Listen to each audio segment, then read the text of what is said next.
নিয়ম 2,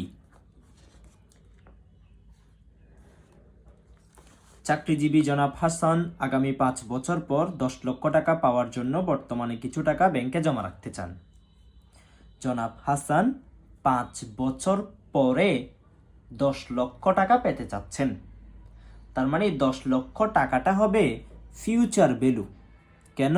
এটা 5 বছর পরে পাবেন যে তিনি, এটা ভবিষ্যৎ মূল্য। এখন ওনার কাছে দুটি অপশন আছে, একটা তরি ব্যাংক আর একটা সেতু ব্যাংক।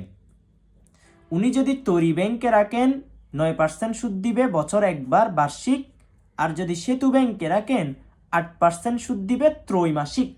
ত্রৈমাসিক মানে 3 মাস পর পর 4 বার। এম এর মান হবে 4। এখন আমরা দেখব গ নাম্বারটা পরে এটি কি বর্তমান মূল্যের অঙ্ক হবে নাকি ভবিষ্যৎ মূল্যের অঙ্ক হবে। গ নাম্বারে বলা হচ্ছে কত টাকা জমা রাখতে হবে। আমি বলেছিলাম যদি গ নাম্বারে কত টাকা জমা রাখতে হবে বলে, তখন প্রেজেন্ট ভ্যালু বের করতে হবে। তার মানে অঙ্কটা আমরা প্রেজেন্ট ভ্যালু দিয়ে করব, তার বর্তমান মূল্য দিয়ে। তরি ব্যাংকের ক্ষেত্রে 1 নাম্বার সূত্র, সেতু ব্যাংকের ক্ষেত্রে 2 নাম্বার সূত্র। বার্ষিক বললে 1 নাম্বার, একাধিক বললে 2 নাম্বার। প্রথমে আমরা গ নাম্বারটা করি।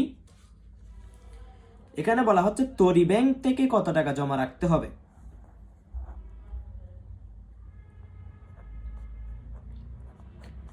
তরি ব্যাংকের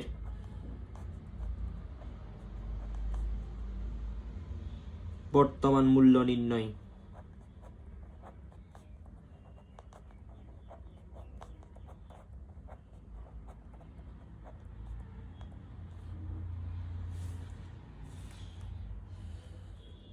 এখানে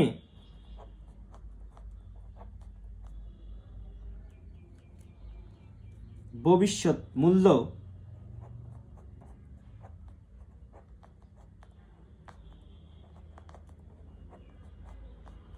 ফিউচার ভ্যালু সমান 10 লক্ষ টাকা।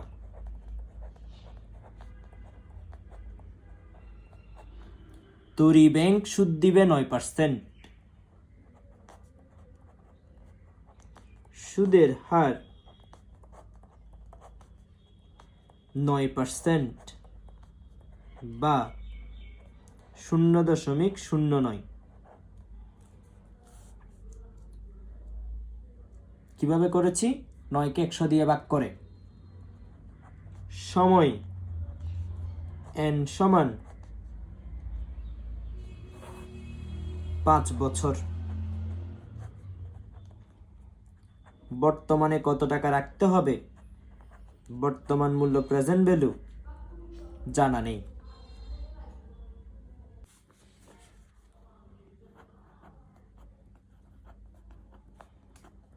আমরা জানি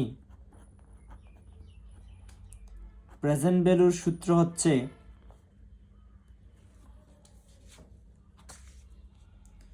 বার্ষিকের ক্ষেত্রে প্রেজেন্ট ভ্যালুর সূত্র হচ্ছে future value divided by 1 plus i whole to the power n। Future value 10 lakh টাকা,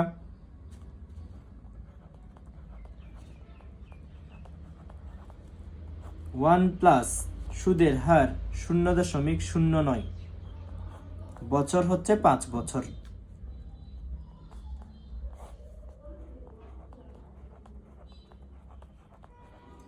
দুইটা যোগ করলে 1.09।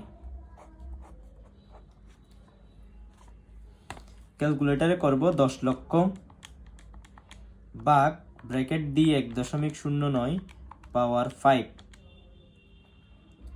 6,49,931.39 টাকা। অর্থাৎ তরি ব্যাংকে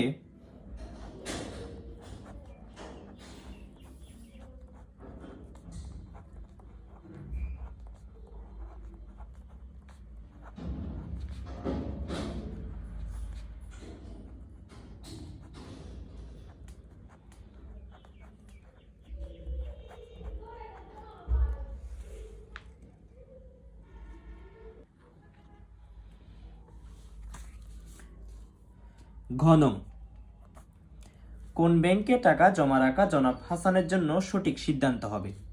আমরা গ নাম্বারে তরি ব্যাংকেরটা করেছি, এবার ঘ নাম্বারে সেতু ব্যাংকের বর্তমান মূল্যটা বের করে নিব।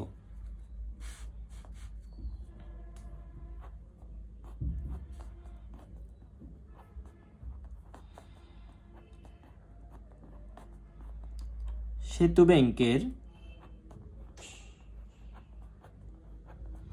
বর্তমান মূল্য নির্ণয়। এখানে ফিউচার ভ্যালু 10 লক্ষ টাকা,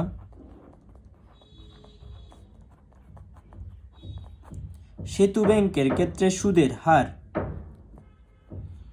8%, 8কে 100 দিয়ে ভাগ করব,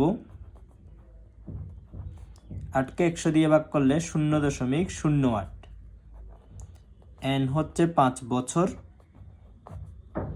এখানে একটা এম আসবে কারণ সেতু ব্যাংক আমাকে ত্রৈমাসিক সুদ দিবে, 3 মাস পর পর, হলে এম এর মান 4। আমরা জানি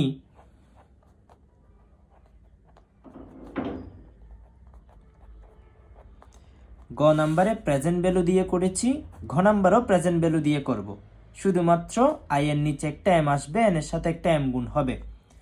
আমরা জানি present value equal to future value divided by 1 plus i এর নিচে একটা এম হবে, এম এর সাথে একটা এন গুণ হবে। এখানে ফিউচার ভ্যালু 10 লক্ষ টাকা,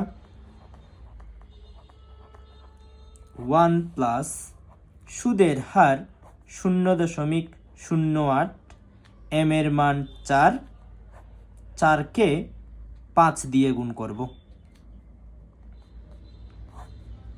10 লক্ষ টাকা, 1 প্লাস, আমরা এটা ক্যালকুলেটর একসাথে করি, 0.08 ভাগ 4,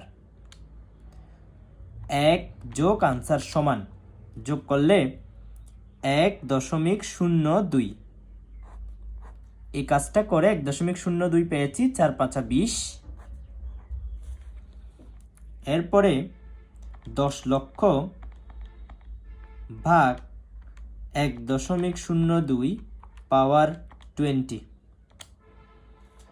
আসতেছে 6,72,971.33 টাকা।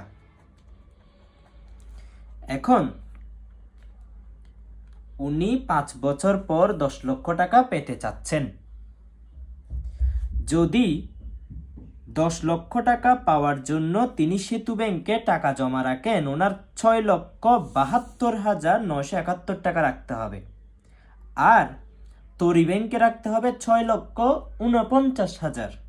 তার মানে কম রেখে যেখানে বেশি পাবো সেখানে আমরা রাখবো, অর্থাৎ তার কাছে তরি ব্যাংকটাই গ্রহণযোগ্য। এটা সাজিয়ে লিখবা, জাস্ট আমি লিখে দিচ্ছি তরি ব্যাংক গ্রহণযোগ্য, তরি ব্যাংকে টাকা জমা রাখা যুক্তিযুক্ত বলে আমি মনে করি। এখানে একটা কথা বলে রাখি, ফিউচার ভ্যালুর ক্ষেত্রে যেটা বেশি হবে বেশিটা গ্রহণযোগ্য, কমটা বর্জনযোগ্য, আর প্রেজেন্ট ভ্যালুর ক্ষেত্রে বেশিটা গ্রহণ করব না, কমটা গ্রহণ করব।